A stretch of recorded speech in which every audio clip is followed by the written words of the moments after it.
जय श्री राधे। मैं गीता रानी, मेरे YouTube चैनल धार्मिक सोच में आपका स्वागत है। आइए आज हम आपको कार्तिक मास में मनाए जाने वाले आंवला नवमी के व्रत और उसके पूजन विधि के बारे में बताते हैं। धार्मिक मान्यताओं के अनुसार अक्षय नवमी को दिन आंवले के वृक्ष में भगवान विष्णु एवं शिव जी का निवास होता है। इस दिन इस वृक्ष के नीचे बैठने और भोजन करने से रोगों का नाश होता है। शास्त्रों के अनुसार इस दिन किया गया पुण्य कभी समाप्त नहीं होता। कार्तिक मास के शुक्ल पक्ष की नवमी को आंवला नवमी या अक्षय नवमी के रूप में मनाया जाता है। द्वापर युग की शुरुआत कार्तिक शुक्ल पक्ष नवमी को हुई थी। यह युगादि तिथि है। आज ही के दिन विष्णु जी ने कुष्मांडक दैत्य को मारा था, जिसके रोम से कुष्मांड सीताफल की बेल निकली थी। इसीलिए इसे कुष्मांडक नवमी भी कहा जाता है। देखा जाए तो यह प्रकृति के प्रति आभार व्यक्त करने का भारतीय संस्कृति का पर्व है, क्योंकि आंवला पूजन पर्यावरण के महत्व को दर्शाता है, जागरूक करता है, प्रदूषण आदि से शरीर की रक्षा करता है। इस आंवले के पेड़ का पूजन कर परिवार के लिए आरोग्यता व सुख समृद्धि की कामना की जाती है। इस दिन किया गया तप, जप, दान इत्यादि व्यक्ति को सभी पापों से मुक्त कर मनोकामनाओं की पूर्ति करने वाला होता है। धार्मिक मान्यताओं के अनुसार अक्षय नवमी के दिन आंवले के वृक्ष में भगवान विष्णु एवं शिव जी का निवास होता है। इस दिन इस वृक्ष के नीचे बैठने और भोजन करने से रोगों का नाश होता है। शास्त्रों के अनुसार इस दिन किया गया पुण्य कभी समाप्त नहीं होता। सूर्य उदय से पूर्व स्नान करके आंवले के वृक्ष की पूजा की जाती है।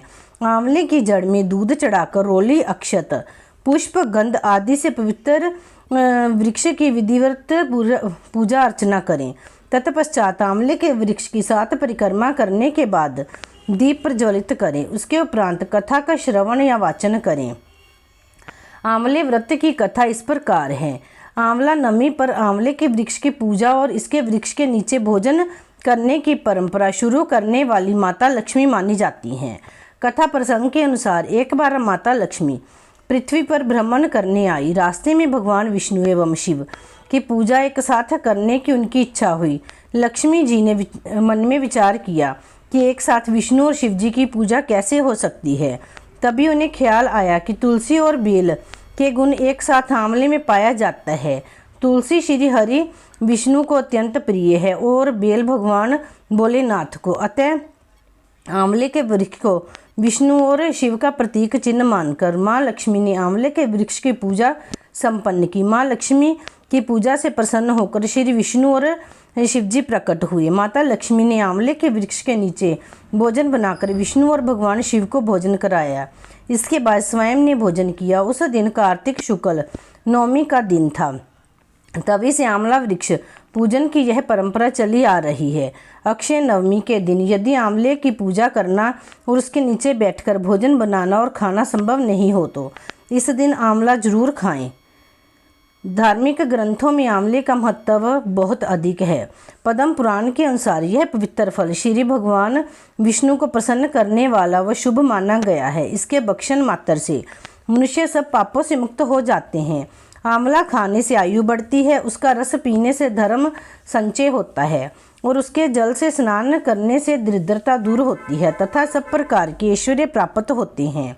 आंवले का दर्शन, स्पर्श तथा उसके नाम का उच्चारण करने से वरदायक भगवान श्री विष्णु अनुकूल हो जाते हैं।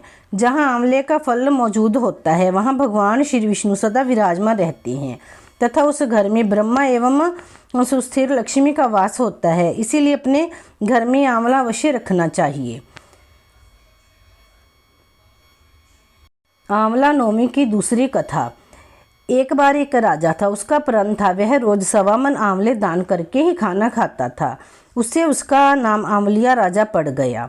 एक दिन उसके बेटे बहू ने सोचा कि राजा इतने सारे आंवले रोजाना दान करते हैं, इस प्रकार तो एक दिन सारा खजाना ही खाली हो जाएगा। इसीलिए बेटे ने राजा से कहा कि उसे इस तरह दान करना बंद कर देना चाहिए। बेटे की बात सुनकर राजा को बहुत दुख हुआ और राजा रानी महल छोड़कर बियावन जंगल में जाकर बैठ गए। राजा रानी आंवला दान नहीं कर पाए और प्रण के कारण कुछ खाया नहीं। जब भूखे प्यासे 7 दिन हो गए तब भगवान ने सोचा कि यदि मैंने इसका प्रण नहीं रखा और इसका सत्य नहीं रखा तो विश्वास चला जाएगा। इसीलिए भगवान ने जंगल में ही महल, राज्य और बाग बगीचे सब बना दिए और ढेरों आंवले के पेड़ लगा दिए। सुबह राजा रानी उठे तो देखा कि जंगल में उनके राज्य से भी दुगना राज्य बसा हुआ है। राजा रानी से कहने लगे, रानी देख, कहते हैं सत्य मत छोड़ो, सुरमा सत्य छोड़या पत जाए, सत्य की छोड़ी लक्ष्मी फिर मिलेगी आए। आओ नहा धोकर आंवले दान करे और भोजन करे। राजा रानी ने आंवले दान करके खाना खाया और खुशी खुशी जंगल में रहने लगे। उधर आंवला देवता का अपमान करने व माता पिता से बुरा व्यवहार करने के कारण बहू बेटे के बुरे दिन आ गए। राज्य दुश्मनों ने छीन लिया, दाने दाने के मोहताज हो गए और काम ढूंढते हुए अपने पिताजी के राज्य में आ पहुँचे। उनके हालात इतने बिगड़े हुए थे कि पिता ने उन्हें बिना पहचाने ही काम पर रख लिया। बेटे बहु सोच भी न सकते थे कि उनके माता पिता इतने बड़े राज्य के मालिक भी हो सकते हैं, सो उन्होंने भी अपने माता पिता को नहीं पहचाना। एक दिन बहू ने सास के बाल गूंथते समय उनकी पीठ पर मस्सा देखा। ये सोचकर रोना आने लगा कि ऐसा मस्सा मेरी सास के भी था। हमने ये सोचकर उन्हें आंवला दान करने से रोका था कि हमारा धन नष्ट हो जाएगा। आज वे लोग ना जाने कहाँ होंगे।